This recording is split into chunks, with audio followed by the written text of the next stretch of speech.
하나님께서 우리에게 주시는 말씀은 구약성경 시편 23편 1절에서 6절까지의 말씀입니다. 구약성경 시편 23편 1절에서 6절의 말씀입니다. 시편 23편 1절에서 6절까지 봉독해 드리겠습니다. 여호와는 나의 목자시니 내게 부족함이 없으리로다. 그가 나를 푸른 풀밭에 누이시며 쉴만한 물가로 인도하시는도다. 내 영혼을 소생시키시고 자기 이름을 위하여 의의 길로 인도하시는도다. 내가 사망에 음침한 골짜기로 다닐지라도 해를 두려워하지 않을 것은 주께서 나와 함께 하심이라. 주의 지팡이와 막대기가 나를 안위하시나이다. 주께서 내 원수의 목전에서 내게 상을 차려주시고 기름을 내 머리에 부으셨으니 내 잔이 넘치나이다. 내 평생에 선하심과 인자하심이 반드시 나를 따르리니 내가 여호와의 집에 영원히 살리로다. 아멘. 하나님의 말씀입니다. 오늘 성령 강림주일 특별한 설교자께서 말씀을 전해주십니다. 어제 토요일 저녁 집회를 하면서 제가 선물과 같다는, 하나님의 특별한 선물과 같다는 말씀을 드렸는데 전혀 기대하지 않았던 하나님의 인도하심 속에서 이렇게 한국에서 선한목자교회 담임이신 유기성 목사님 뉴저지에 오셔서 저희 교회에서 어제 저녁 집회를 하시고 오늘 주일 예배를 인도하시게 되셨는데요. 오늘 성령 강림주일, 성령께서 우리에게 주시는 특별한 은혜를 경험하는 이 시간이 되기를 간절히 기원합니다.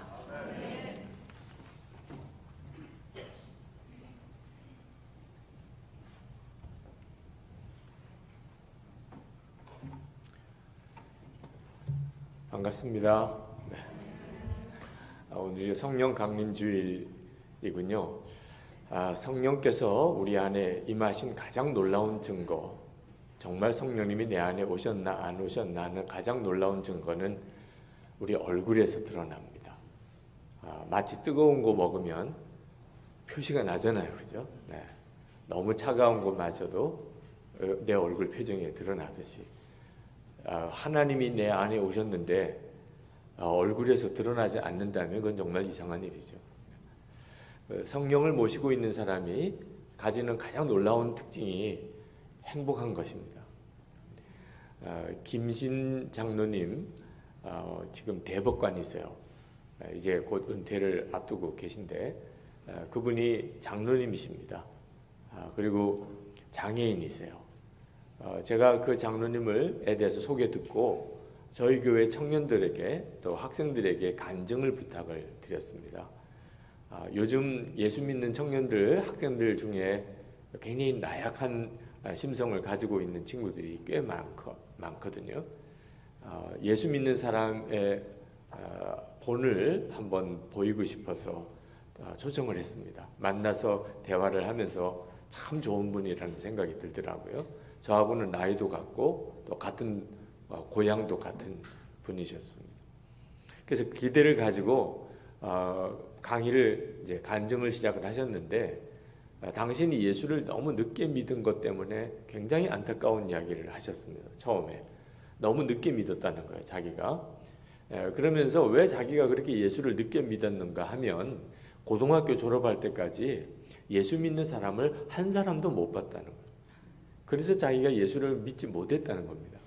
근데 대학 들어가서 서울 법대에 들어갔는데 같은 기숙사 룸메이트가 얼마나 그렇게 기쁨이 넘치고 늘 감사하고 얼굴이 밝은지 처음에는 좀 이상한 아이 아닌가 이런 생각이 들었을 정도였다는 거예요. 제가 그 이야기를 듣는데 가슴이 철렁 내려앉아요. 왜냐하면 고등학교 졸업할 때까지 예수 믿는 사람을 한 사람도 못 봤다. 이건 거짓말이거든요. 제 고향이 부산인데 아무리 부산에 예수 믿는 사람이 적고 교회가 적어도 정상적으로 초등학교, 중학교, 고등학교를 다녔다면 예수 믿는 사람을 어떻게 한 사람도 못 보고 고등학교를 졸업할 수가 있어요. 제가 그 장로님 간증이 아무리 앞으로 더 참 은혜로운 간증이 된다 하더라도 이 거짓말부터 시작하는 간증은 이건 아니잖아요. 제가 장로님 내려오세요. 어떻게 거짓말부터 시작하십니까? 이렇게 해야 되나? 지금 이 간증 시작하셨는데 중단시켜야 되나? 이런 갈등이 순간 왔어요. 근데 장로님께서 하시는 이야기가 교회 다니는 사람은 많이 봤다는 거예요. 교회 다니는 사람은 많이 봤는데 예수 믿는 사람은 대학 들어가서 처음 만났다는 거예요.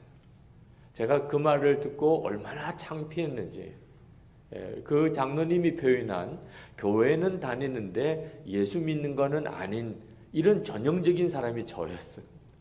저는 아버님이 목사님이고 할아버님도 목사님이시니까 저희 학교 친구들은 다 제가 교회 다니는 줄 알죠. 목사 아들이래. 제 아버지가 목사래. 그런데 저를 예수 믿는 사람으로 알았을까? 그 장로님의 표현대로 말하면 예수 믿는 사람을 대학 들어가서 룸메이트 통해서 처음 만난 거예요. 너 어떻게 그렇게 기쁘냐? 너 어떻게 그렇게 감사하냐? 그랬더니 그 친구가 하는 이야기가 나 예수 믿고 난 다음부터 그렇게 됐어 그러더라는 거예요. 아, 예수를 믿으면 사람이 이렇게 바뀌는구나. 이 사람이 예수 믿는 사람이구나. 그걸 처음 보았다는 거예요. 그러나 그런 친구를 보고도 자기가 예수 믿는 일은 쉽지 않아서 3년 동안이나 마음을 열지 못했다는 겁니다. 왜냐하면 왜 하나님이 정말 사랑의 하나님이시라면 왜 나같이 무슨 죄가 있길래 어려서 소아마비에 걸리고 장애인으로 그 참 고통스럽게 살게 하셨나? 그게 믿어지지 않는다는. 그러나 3년 동안 정말 예수님과 함께하는 그 친구를 보고 결국은 내가 죄인이구나 깨닫고 고백하고 예수님을 영접했다는 이야기를 하더라고요. 예수를 믿고 내 안에 성령께서 오시면 그럼 사람이 확 바뀝니다. 만약에 여러분 중에 나도 예수님을 믿고 성령님은 내 안에 오셨는데 목사님 말씀하신 것처럼 그렇게 얼굴이 기쁘고 감사가 넘치고 그런 사람은 아닌데요. 이렇게 생각되시는 분들이 있다면 오늘 그 답을 꼭 얻으시기 바랍니다. 저는 전도할 때 예수 그리스도 행복의 시작입니다. 그렇게 전도하게 우리 교우들에게 훈련시킵니다. 사실 예수 믿으면 행복해지고 예수 안 믿으면 행복하지 않아요. 하나님이 우리를 그렇게 만드셨기 때문입니다. 그러니까 하나님과 사이의 관계가 회복된 사람은 어떤 형편에 있어도 행복합니다. 근데 하나님과 관계가 회복되지 않은 사람은 아무리 모든 거 다 가지고 세상에서 성공한 것 같아도 그 마음 중심에는 불행해요. 당신 행복하십니까? 이렇게 물으면 대답을 못해요. 겉으로는 나 행복합니다라고 큰 소리 쳐도 그 속의 중심은 감출 길이 없어요. 근데 예수를 믿고 성령께서 내 마음에 들어오시면 그러면 내가 정말 행복한 사람이구나.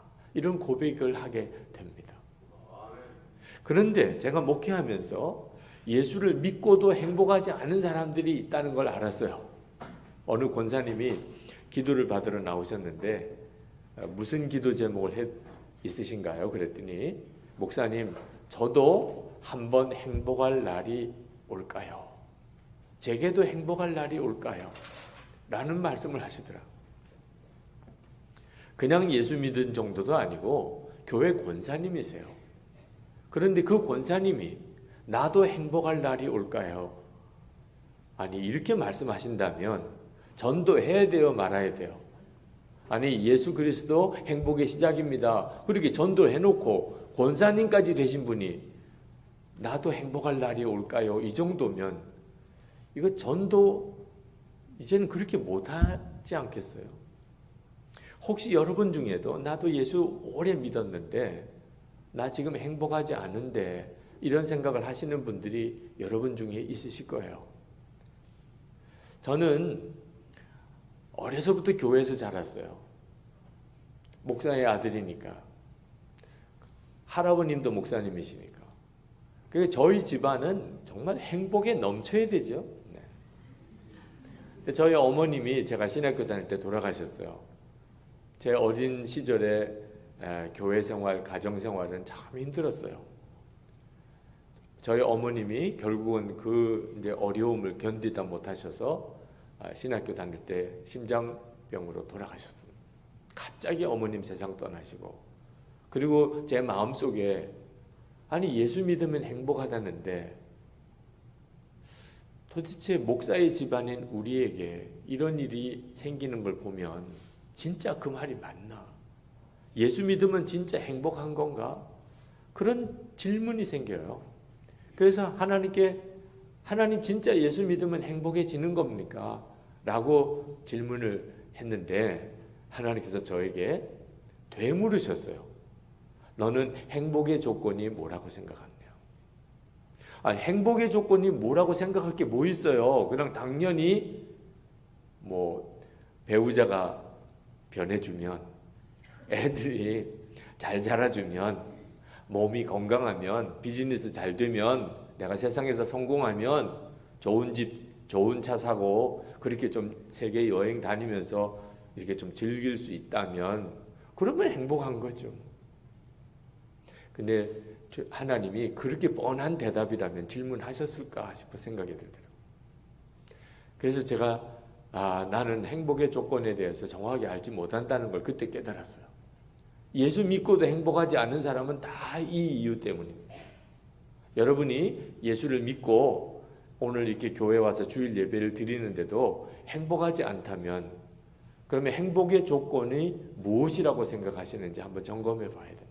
만약에 여러분들이 배우자가 나를 행복하게 해줄 줄 알고 자식들이 나를 행복하게 할 수 있으리라고 생각하고 비즈니스가 몸이 건강해지면 뭐 내가 꼭 가지고 싶은 걸 가지면 그러면 내가 행복해질 거라고 생각하시는 분들은 죄송하지만 영원히 행복할 사람이 못 됩니다.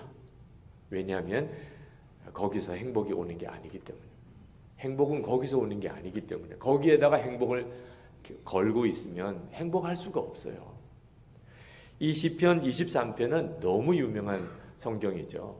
그죠? 근데 이 다윗이 여호와는 나의 목자시니 내게 부족함이 없으리로다 이런 고백을 했습니다. 자, 여호와는 나의 목자신이라는 고백은 다윗이나 우리나 똑같아요. 여호와는 여러분의 목자이십니까? 아멘입니까? 자, 그런데 문제는 요 뒤에 고백이에요. 내게 부족함이 없으리로다. 여러분도 그렇습니까? 이제 하나님 앞에 더 구할 것도 없지요? 너무 많이 받으셨지요? 이제는 내 기도는 안 들어주시고 딴 사람의 기도 들어주세요. 이런 기도가 저절로 나오지요? 아닙니까? 여전히 부족합니까? 아니 하나님 여기서 멈추시면 안 되시죠? 하나님 정말 이것도 필요하고 이것도 해결해 주셔야 되고 그렇습니까? 아니 어떻게 같은 여호와 하나님이 목자시라고 믿는데 그 뒷구절은 이렇게 달라지죠? 다윗은 부족함이 없다고 말하고 우리는 부족한 것도 많아라 이렇게 나오니 다윗은 왕이니까 모든 거 다 가지고 살았으니까 그랬겠지. 아니에요. 이 시편 23편이 기록될 당시는 다윗이 사망의 음침한 골짜기를 다니던 시절입니다. 사울 왕이 자기를 죽이려고 쫓아다녀요. 아니 왕이 나를 죽이려고 쫓아다니는 사람 그 심정을 대략은 이해하실 수 있겠죠. 그래서 정상적인 집에서 살지도 못하고 광야 동굴 속에서 살아야 됐습니다. 그랬던 다윗이 어떻게 부족한 것이 없다는 고백을 할 수 있죠? 이유는 하나예요. 여호와 하나님이 항상 함께 계시는 것을 다윗이 알았기 때문입니다. 다윗의 고백 속에 다윗이 그렇게 말합니다. 여호와께서 항상 나와 함께 하십니다. 내 평생의 선하심과 인자하심이 반드시 나를 따르리니. 그 다윗이 그 기가 막힌 어려운 형편에서도 그렇게 행복할 수 있었던 이유는 하나님이 자기와 함께 계시는 것이 너무 분명하게 깨달아졌기 때문에. 자, 그런 의미에서 보면 우리는 다윗보다 더 행복할 사람입니다. 왜냐하면 우리 안에 오셨습니다. 그냥 하나님이 다윗과 같이 계신 것만 해도 그렇게 다윗이 부족한 것이 없다고 고백할 정도로 행복했다면 오늘 우리가 성령 강림주일 모든 예수 믿는 사람 안에 하나님이 임하셨어요. 그럼 우리는요, 그냥 항상 춤추며 살아야죠. 네. 싱글벙글이죠. 네. 우리 주변에 있는 사람들이 우리 보고 물어오게 되죠. 어떻게 그렇게 기쁘십니까? 어떻게 그렇게 감사하십니까?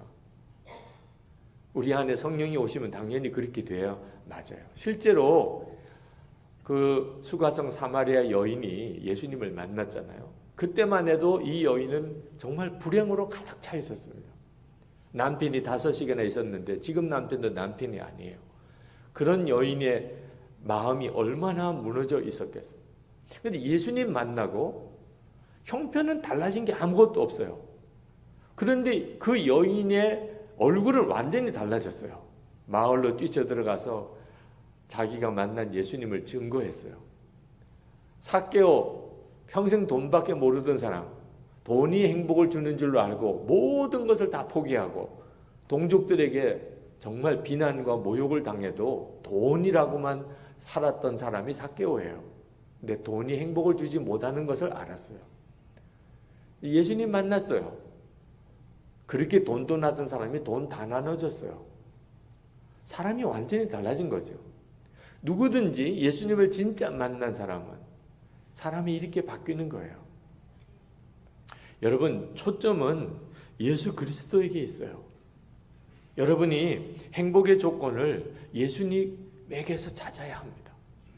예수님이 여러분 안에 오셨다는 것은 여러분은 항상 행복에 넘쳐서 살 사람이 됐다는 뜻이에요.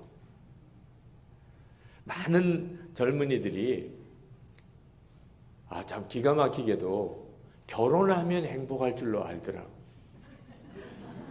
이미 결혼하신 분들, 이게 얼마나 어이없는 일이에요. 결혼하면 행복할 줄로 알아요, 청년들이. 그래서 제가 불러다가 너 평생 수도원에서 혼자 살 수 있겠느냐. 그러면 기겁을 해요. 자기는 절대로 그런 사람이 안 된대. 자기는 결혼을 해야 된대. 그러면 너 결혼하지 마라. 결혼은 수도원에서 혼자 사는 것보다 훨씬 어려운 일이다. 수도원에서 혼자 사는 사람은 그냥 자기 문제나 해결하면 돼요. 그런데 결혼은요, 배우자 문제 뒤집어 써야 돼요. 그 가족, 친척들 다 뒤집어 써야 돼요. 이게 보통 어려운 일이 아니라고요. 완전히 착각하고 있는 거예요. 지금도 우리 자매님들, 남편 때문에 속상하신 분들, 남편만 좀 바뀌면 내가 행복할 텐데, 완전 착각이라니까요. 네. 아니, 여러분 안에 예수님 계시잖아요. 예수님도 행복하게 못 해주는 여자를 행복하게 해줄 남자가 어디 있겠어요? 아니, 기대할 걸 기대해야죠. 당신 안에 계신 예수님도 나를 행복하게 못 해주는데, 그래가지고 계속 남편 이러고 있는데, 그 남편은 얼마나 힘들겠어요. 아내 때문에 속상하신 남편 역시 마찬가지예요. 예수님도 행복하게 못 해주는 남자를 행복하게 해줄 여자가 세상에 어디 있겠어요. 그러니 오늘 이 예배를 계기로 이제는 풀어주세요. 여보, 나 행복하게 해주려고 애쓰지 마. 이미 안 되는 일이야. 내가 풀고 안 풀고를 떠나서 이미 그건 안 되는 일이라니까. 예수님께서 나를 행복하게 해주셔. 난 예수님 한 분이면 정말 충분해. 예수님으로 인해서 행복한 이 행복을 당신에게 흘려보내주고 싶어. 할렐루야. 그런 거라니까요. 예수님으로 인해서 행복한 사람이 결혼해야 되는 거예요. 결혼해서 행복하려고 하는 사람 다 실망합니다. 배신당했다고 하고, 누가 누구를 배신해요? 자기 스스로가 헛기대를 가지고 결혼한 거죠. 여러분, 자녀들이 행복하게 해줄 거라고 믿는 것도 큰 착각이에요. 어느 선교사님이 학생 때 깡패였다는 거예요. 그러면서 자기가 그 깡패가 된 사연을 이야기하시더라고요. 아버님이 일찍 돌아가셨습니다. 초등학교 다닐 때 돌아가셨어요.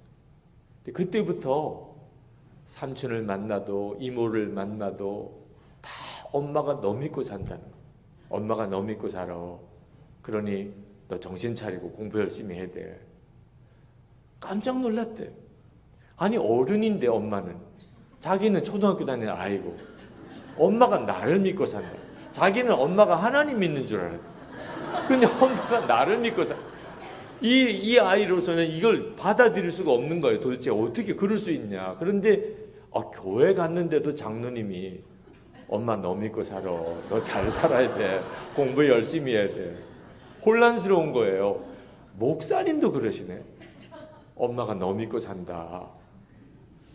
그래서 엄마한테 가서 엄마 나 믿지 마. 나 엄마 정말 어떻게 할 수 있는 능력이 없는데 엄마가 나를 믿으니 얼마나 부담되겠어요. 그랬더니 엄마가 아니야 너 믿어. 이 아이가 심각한 고민에 빠졌어요. 어떻게 하면 엄마가 나를 안 믿을 수 있을까? 방법은 공부도 안 하고 깡패같이 그렇게 막 사는 거. 얘는 엄마한테 하고 싶은 이야기, 엄마 나 믿지 마. 나 엄마 책임질 수 없어. 엄마는 하나님 믿어. 제가 그 선교사님 간증을 듣다가 얼마나 참 어이도 없었으며, 그러면서도 동시에 우리가 그렇게 살고 있는 거예요. 우리는 내가 지금 하는 말이 무슨 말인지도 모르고 해요. 아이들에게 너 믿고 산다. 아니 번연히 하나님 믿는 자, 얼마나 하나님이 안 믿어졌으면 그런 어린애를 믿고 살아요. 네. 그러니까 아이들이 다 독립군이 되는 거예요. 빨리 도망가야 돼. 우리 엄마 아빠가 나를 믿으니 그거 어떻게 책임져요? 그러니까 빨리 떠나려고 그렇게 애를 쓰는 거예요. 차라리 너희들 엄마 아빠 책임질 이유 없어. 엄마 아빠는 하나님이 다 책임지셔. 엄마 아빠는 하나님 믿어. 그러면요 오히려 더 붙어요. 네. 행복한 사람 주변에는 사람이 모여요. 오늘 예배 끝나고 식사를 하실 때도요 행복한 사람하고 밥을 먹으면 얼마나 기분이 좋은지. 근데 짜증이 충만한 사람 밥 먹으면 체해요. 그런 사람 옆에 가보고 싶지 않아요. 그죠? 우리가 우리 가족들에게 해줄 수 있는 최고의 섬김, 예수님 안에서 행복해지는 거예요. 내가 예수님 안에서 내가 행복해지는 거. 내가 예수님 안에서 행복해져 있다는 것 자체가 가정 안에 내가 해줄 수 있는 최고의 섬김이래. 남편이 예수님으로 인하여 행복해요. 아내는요 이보다 더 큰 복이 없어요. 행복한 남편이랑 같이 사는. 아이들은 행복한 아버지를 보면서 비로소 리더가 돼요. 아버지의 행복을 보면서 아버지가 믿는 그 믿음을 자기가 갖고 싶어 하는 거예요. 엄마가 행복하면 온 집안이 행복해요. 행복을 요구하지 말고 남편에게 아이들에게 행복을 요구하는 아내와 엄마는요 그 가정을 무겁게 만들어요. 본인도 불만이고 끊임없이 불만이고 온 가족들이 다 힘들어요. 요구하는 관계에 있다는 게 얼마나 무서운 줄 아세요? 저희 교회 어느 여집사님 딸이 고등부 다니는데 전도사님에게 상담을 했습니다. 뭐 그렇게 울더래요. 달래고 달래서 말을 하게 해봤더니 엄마가 바람을 핀다는 거예요. 그걸 이 아이가 알았어요. 요즘에는 자식 속 썩이는 부모들 많아요.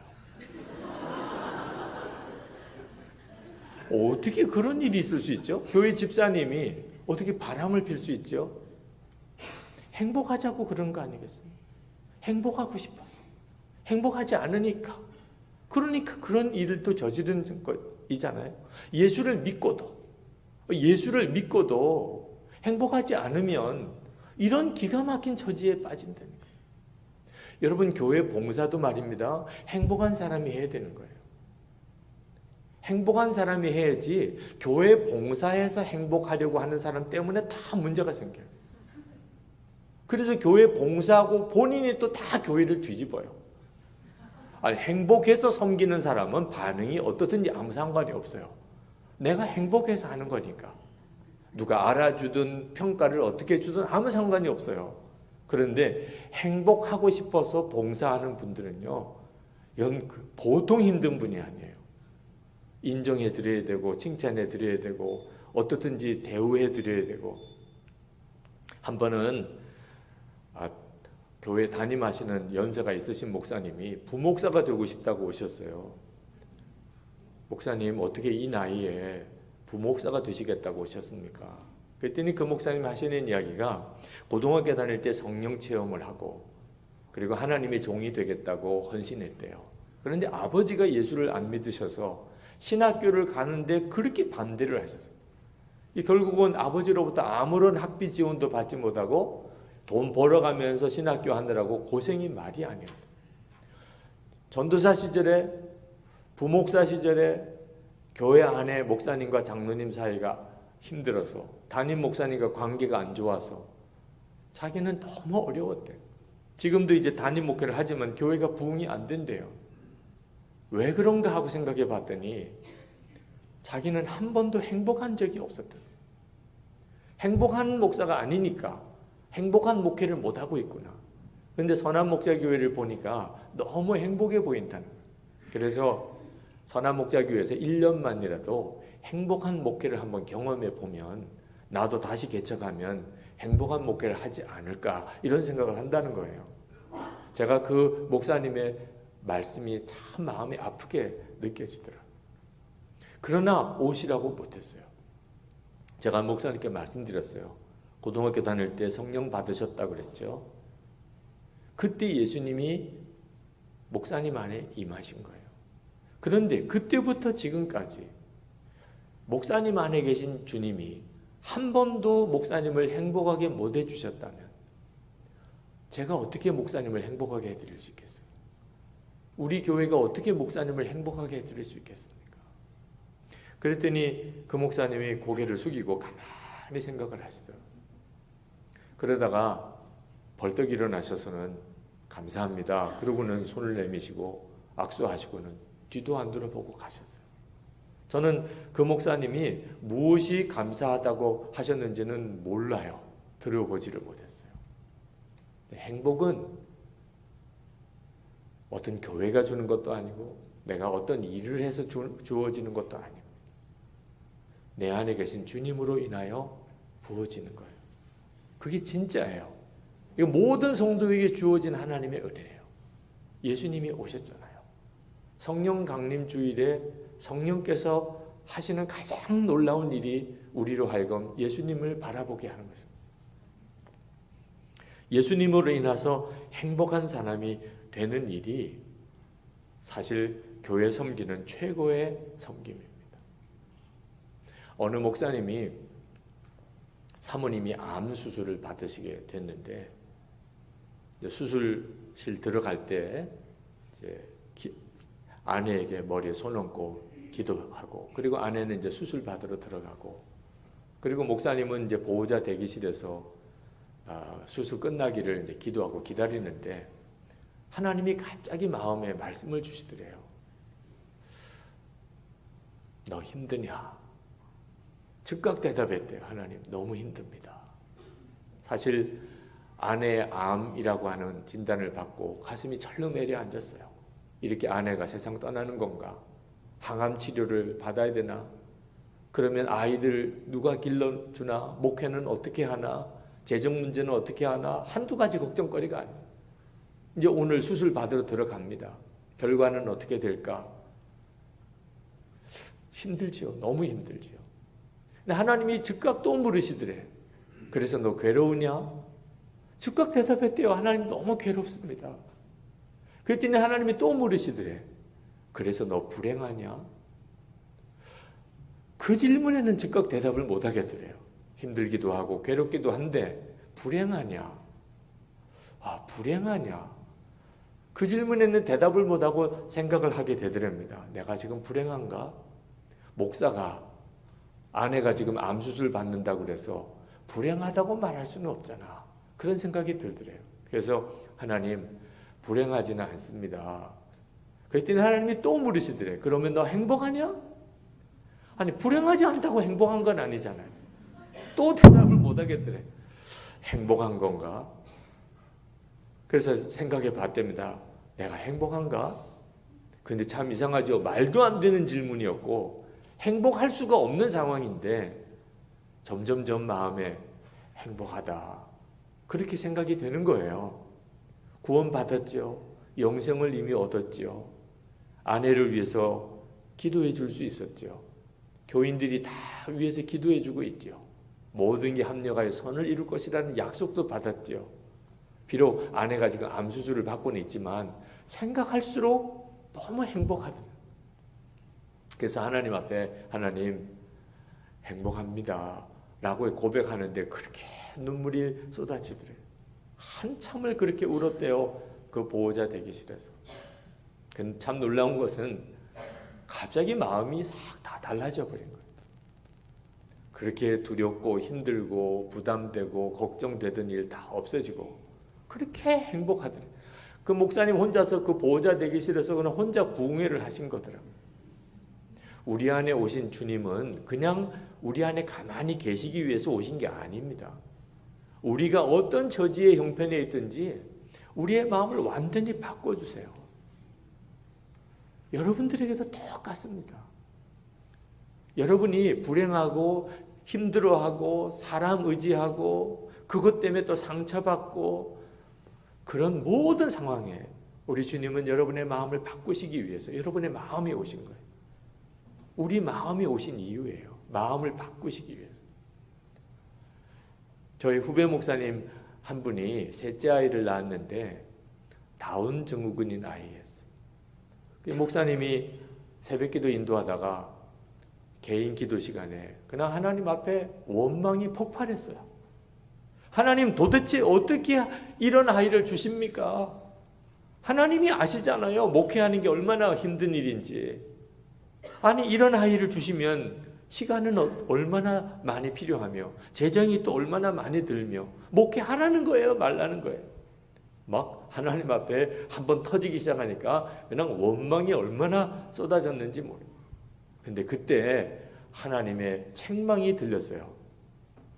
이놈아, 너 나 하나면 충분하다고 했잖아. 너 그랬어 안 그랬어? 너 나 하나면 충분하다며. 그런데 너 가만 보니까 너 나 하나면 충분한 게 아니구나. 너는 형편이 좋아야 되고 자녀들도 다 건강해야 되고 돈도 잘 벌어야 되고 교인들이 대접도 잘해줘야 되고 너 그래야 행복한 자구나. 그 목사님이 그냥 완전히 꼬꾸라졌어요. 회개가 터졌어요. 이제 하나님, 제가 예수님 한 분이면 충분하다고 선포할 때만 해도 몰랐습니다. 그게 뭘 말하는지 몰랐습니다. 제가 아이가 태어나고 보니 내 마음이 이렇게 무너진 거 보니 내 믿음이 이것밖에 안 되는 것을 이제 알았어요. 그러면서 하나님 앞에 회개의 기도가 터졌어요. 그런데 그때 감사가 깨달아지더래요. 아, 하나님이 우리를 택하셨구나. 우리 부부를. 이 아이를 얼마든지 잘 기를 수 있을 것이라고. 우리 믿음을 그렇게 귀하게 보셨구나. 그렇지 않으면 허락하실 이유가 없죠. 우리가 그런 믿음의 사람으로 인정받았구나. 그래서 또 이제 감사가 터졌어요. 새벽기도 끝나고 이제 사택으로 들어가셨는데 그 아이가 요람에 있는 것을 보았습니다. 새벽기도 나올 때만 해도 걱정거리예요. 근데 새벽기도 그 짧은 시간 끝나고 들어갔는데 완전히 달라졌어요. 그 아이가 얼마나 감사한지. 그래서 그 아이를 품에 안고 하나님께 감사 기도를 드리셨어요. 이 아이가 뭘 알아들었겠어요. 그 갓난아기가. 그러나 목사인 아버지의 품에 안겨서 자기로 인해서 하나님께 드리는 감사의 기도를 듣는 그 아이의 영혼은 얼마나 복됐을까요? 그 사모님은 더 힘드셨어요. 그 사모님의 소원은 한번 큰 소리로 울어보는 것. 하나님, 한번 큰 소리로 울게 해주세요. 교회에서 못 울어요. 왜? 교인들이 수군거릴 거 아니겠어요? 아니, 저 사모님 왜 저렇게 우신데? 아, 셋째 아이가 다운 증후군이라서 그런가 봐. 아유, 우리 집에 와서는 다 하나님의 뜻이 있을 거라고, 하나님의 섭리가 있을 거라고 해놓고 자기가 저러니까 저렇게 우네. 또 교인들이 그럴까 봐 울지도 못해요. 교회 와서. 집에서도 못 울어요. 큰아이 둘이 있는데 엄마가 왜 저렇게 울지? 동생 때문인가 봐. 저 동생은 엄마의 슬픔인가 봐. 큰아이들이 또 그렇게 생각할까 봐. 집에서도 못 울어요. 하나님, 한 번 좀 큰 소리로 울게라도 해주세요. 근데 그때 하나님이 환상을 보여주신 거예요. 크리스마스 그 큰딸에게 선물을 사줬는데 7살 때 그 아이가 그 크리스마스 선물이 자기 마음에 안 든다고 그걸 벽에다가 막 내던져버리고 막 자기가 원하는 거 사내라고 떼를 쓰고 우는데 어떻게 달래줘야 되고 설득을 해줘야 될지 몰라서 난감해하던 그때 장면이 선명하게 보이는 거예요. 아, 내가 하나님이 나에게 선물을 주신 건데 내 마음이 안 든다고, 내 생각과 다르다고 내가 이렇게 하나님께 투정하는 거구나. 그러고 보니까 그 아이가 선물이더래요. 그 사모님이 신대원을 졸업하고 저희 교회 전도사로 있었습니다. 그리고 이제 목사님과 결혼하게 돼서 이제 사모님이 되셨는데 굉장히 똑똑하신 분이에요. 그런데 이분이 이제 목사의 아내가 됐잖아요. 그래서 하나님께 기도했대요. 하나님, 이 사모가 되려면 사랑이 많아야 되는데 저에게 사랑의 은사를 주세요. 기도를 그렇게 본인이 하셨대요. 딱이에요. 이 아이는 정말 응답이에요. 내 사랑을 이렇게 키워주기에 딱 좋은 아이예요. 그리고 그 사모님의 마음에 늘 하나님께 드렸던 기도가 분명히 나는 천국이 있음을 믿기는 하는데 소망의 기쁨은 없어요. 천국이 있다고는 믿는데 그것 때문에 소망의 기쁨은 없어요. 그래서 하나님 제게 진짜 소망을 주세요. 근데 이 아이가 딱 응답이에요. 이 세상의 전부가 아니고 영원한 하나님의 나라를 소망하고 우리 주님이 부활하신 것처럼 우리도 다 부활할 때 우리 몸이 완전히 온전해지잖아요. 그 부활의 주님이 재림이 오시는 그날을 사모하는 마음이 그 셋째 아이 때문에 얼마나 커지게 될까. 하나님이 기가 막힌 선물이들. 아이를 데리고 기도해 주십사 하고 오셨어요. 그 아이를 저에게 이렇게 안겨주던데 그러면서 그 사모님이 아주 웃는 얼굴로 목사님 다운 증후군이래요. 전 다운 증후군이 무슨 좋은 소식인 줄 알았어요. 얼마나 밝은 얼굴로 말씀하시는지 이게 분위기가 이런 분위기가 아닌데 아주 쫙 가라앉은 목소리로 목사님 다운 증후군이래요. 이래야 이게 분위기가 맞잖아요. 그래서 좀 어리둥절해 있는데 이제 그 간증을 하시더라고요. 하나님의 남편과 자기의 마음을 완전히 바꾸신 이야기를 하시더라고요. 제가 그 아이를 안고 기도하는데 정말 많이 울었어요. 정말 주님 어떻게 정말 놀라우신 주님이십니다. 우리의 마음을 완전히 바꾸시는 분이에요. 우리 안에 오신 주님, 여러분 안에 오신 주님. 진짜 전도는 예수 그리스도 행복의 시작입니다.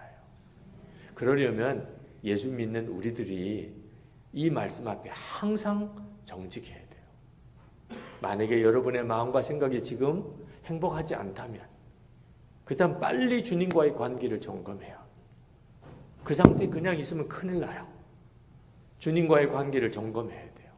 환경 때문에 사람 때문에 불행한 거 아닙니다. 절대 그렇지 않아요. 어느 사모님이 이런 간증을 하셨어요. 남편을 하늘이라고 말하고 아내를 땅이라고 말할 때 우리 남편은 비 한 방울 내리지 못하는 원망스러운 하늘이었고 땅은 메마르고 갈라지고 있는데도 그 사정을 모르는 무심한 하늘이었습니다. 그러나 저는 비 한 방울 내리지 않는 하늘을 원망하지 않았습니다. 왜냐하면 새로운 하늘로부터 내리는 은혜의 단비를 받았기 때문입니다. 그처럼 새 하늘로부터 단비를 받았기에 저의 심령은 사막이 되지 않았고 젖과 꿀이 흐르는 새로운 땅이 되어 이제까지 살아왔습니다. 그 남편 목사님이 목회는 그렇게 잘하셨는데 사모님에게는 그렇게 다정다감하지 못하셨던 것 같아요. 근데 그 사모님이 그런 형편인데도 그 남편 목사님을 그렇게 잘 내조하면서 목회를 잘하셨어요. 전혀 본인이 고백하기 전에는 그런 목사님인 줄 몰랐을 정도예요. 근데 그 사모님이 그런 무뚝뚝한 남편을 어떻게 그렇게 잘 내조할 수 있었을까? 예수님 때문이에요. 예수님으로 인하여 행복하니까. 그런 남편을 잘 내조하면서 그렇게 목회를 잘 하셨더라고요. 18세기에 스코틀랜드에 제임스 프레이저라는 목사님 계신데 그 목사님은 사모님이 악처로 유명해요. 아주 그 주변에 다 유명해요. 그 사모님이 유별나신 분이. 근데 어느 날 목사님들 티타임 시간에 사모님 자랑을 하시는 거예요. 그 목사님이. 다른 목사님이 너무 어이가 없었어요. 근데 그 목사님 하시는 이야기가 제 아내는 여러분들의 아내들보다 나에게 훨씬 잘합니다. 제 아내는 제가 하루에 7번씩 기도하지 않으면 안 되게 만들거든요. 그것은 아무 아내나 하는 일이 아니잖아요. 이 목사님이 사모님을 디스하기 위해서 하신 이야기가 아니에요. 정말 감사하다고 생각합니다. 예수님으로 인하여 완벽하게 행복해요. 그러니까 조금 성격이 유별난 아내지만 나를 계속 기도시키는구나. 하나님이 아내 통해서 나를 계속 기도하게 만드시는구나. 고마운 아내다. 이렇게 생각을 하셨다. 우리 안에 오신 주님은 우리 자신을 어떤 처지와 형편, 누구와 함께 지내든지 간에 충분히 행복하게 하시는 분이에요. 여러분이 항상 주님 안에 거하기만 힘쓰면 우리 주님은 부족함이 없이 여러분을 완전히 충분하게 행복하게 해주세요. 그리고 그 행복한 것을 남편에게, 아내에게, 자녀들에게, 교우들에게 흘려보내는 거예요. 이건 기가 막힌 거죠. 오늘 성령 강림 주일에 우리 주님께서 여러분에게 부으시는 행복이 충만하시기를 축복합니다. 기도하겠습니다. 하나님, 놀라우신 주의 은혜를 감사합니다. 저희와 함께 계신 주님을 찬양합니다. 우리의 마음을 완전히 바꾸시는 주님, 어떤 처지와 형편에서도 정말 행복하게 살게 하시는 주님, 주님을 찬양합니다. 오늘 예배드리는 모든 성도들 안에 이미 주께서 오셨으니 저들의 삶과 처지와 형편 가운데서 위로부터 부어주는 말할 수 없는 행복으로 충만하게 하여 주옵소서. 하나님의 영광 위에 귀하게 살게 하옵소서. 우리 주 예수 그리스도의 이름으로 간절히 기도합나이다. 아멘.